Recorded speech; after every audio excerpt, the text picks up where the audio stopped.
This is going to be a really interesting segment, I think. A local museum is digging in deep, literally into the ground, to find artifacts related to the native tribe, the Pequots, and to items related to wars the natives in Connecticut had with Dutch and English settlers, the Europeans, the Native Americans.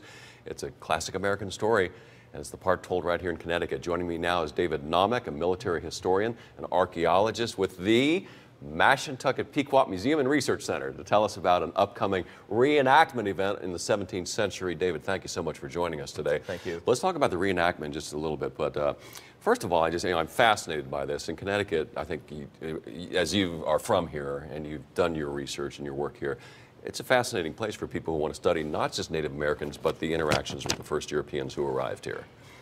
Yes, we're so rich in local and national history. The Native American and European histories intertwine so perfectly right here with Connecticut history, especially in this neck of the woods. What time period are we talking about? When did the first Europeans come and begin to have contact with the Native Americans? Well, and how'd that go? Well, the first sustained contact took place around the early 1600s, which is what this event presents, about 1600s.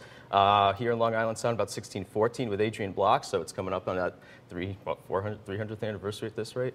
And it went well. It was all about trade and early on mutual respect until intensive settlement took place. Yeah, and pretty much went downhill from there as far as the Native Americans are concerned. You have things here, scoot over behind the table just a little bit so we can, you have things from the European side of things as well as the Native American side of things.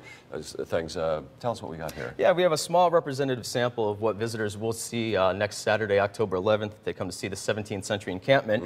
It will range from around 1590 to 1700, everything in between. On the far side here, we have some representative items of... Tell you what, we got the camera here, so let's talk about let me this start first. right here. Yes, we have two military pieces of equipment for either Dutch or English. We have a trooper's helmet, circa 1630.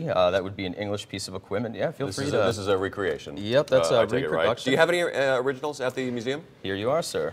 Right here is a original 17th century, probably late 1600s broadsword. Look at this, people. Yeah, that was donated, or not donated, but I was able to borrow it from the Society of the 17th Century. A number of their members will be there this weekend. Fantastic. Yeah, so visitors so you will see the real deal in addition to what do you call them? Reproductions. Reproductions, yes. Let's go over here to the Native American side of the table because you got some really cool stuff here. Come on over there. Yeah, so the Native American materials all supplied once again by many of the artisans at the Pequot Museum and others we deal with. We have the longbow. We have a woodland longbow, a reproduction of a Sudbury bow that was circa 1660 in the 1660. Yeah, in the Harvard Peabody collections. Now this is a substantial. You can't tell by just seeing, but this is a substantial piece of wood right here. It could create a lot of energy. Yeah. And it could really be quite a war machine if you wanted it to for that period of time. Point blank, 70 yards, full effective range, 125 yards. Wow. Yeah. And how about the pelts here? Well, that was one of the main sources of interaction. The Dutch and later the English were here for the fur trade. What we have here is a beaver pelt, if you'd like to take a look.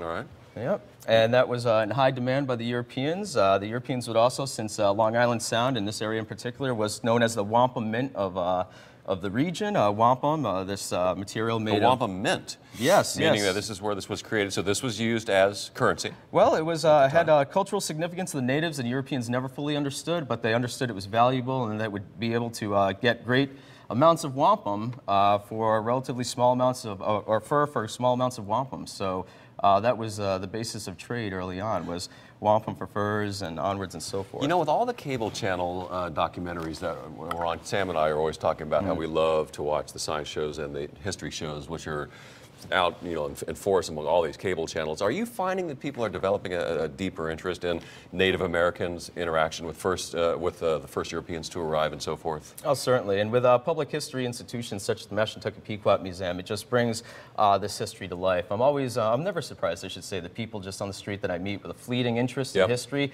how they love the earliest contact period here, the interaction. That's what we were the first thing I brought up with you when you got here. Is like, tell me about that first interaction. Yeah. Well, to find out more about it, you have just the event coming up next week, as you've mentioned. Let's talk about the particulars of it here. It's the 11th, 10 a.m. to 5 p.m.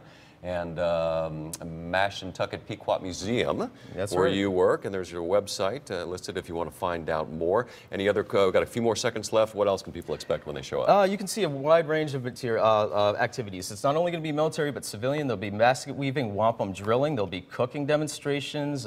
You name it. There'll also be a tour of a King Philip's War Era Fort, and we'll have an author, Jason Warren, Major Jason Warren, who's just released a new book called Connecticut Unscathed. So it's going to be a great series of events. And that sounds like a can't miss to me. David Naumack, just fascinating. Thank you so Hey, much it's been for a sharing. pleasure. Thank Good you. luck with that PhD. Thank you. He's going to have a big DR in front of his name later, and he's earned it. For